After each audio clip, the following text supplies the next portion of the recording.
आलं त्यापासून शेतकऱ्याचा वाली कोणीच नाही. बरोबर. आज जवळपास आपल्या यवतमाळ जिल्ह्यात किती आत्महत्या झाल्या? सगळ्यात 178 झाल्या ना. यवतमाळ जिल्ह्यात 576 विदर्भात झाल्या समजा.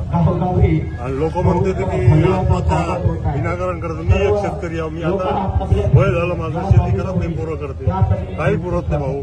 शेतीला मालाले भाव पाहिजे, शेतीच्या मालाले भाव पाहिजे.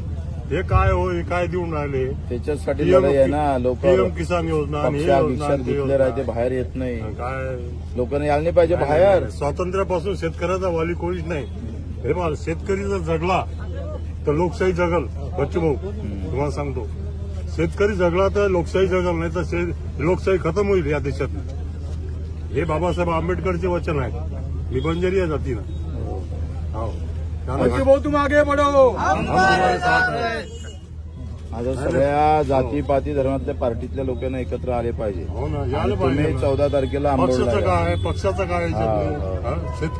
शेतकऱ्याची अवलाद सगळेच आहे ना. तुम्ही आम्ही हे आमदार खासदार झाले ते का शेतकऱ्याचे पोरं नाहीत का? बरोबर आहे. मग याही ना शेतकऱ्यासाठी काहीतरी प्रश्न उपस्थित केला पाहिजे. आज आमच्या गावात नाही, याच्या इथं अजून सोयाबीन तूर तशी सोडून आहे. मग 4,000 4,500 काय उत्पन्नाच्या आधारावर काय भाव मिळून आला? खर्च किती होऊन आला शेतकऱ्याचा? विकलंच नाही ना. तसेच पडून आहे शेतकऱ्याचे. जे सगळे शेतकरी आहे. मग आज घरचंच बी पेरलं लोकांना आमच्या गावात पूर्ण. मग काय करणार आहे? नियोजनच नाही शेतकऱ्यासाठी.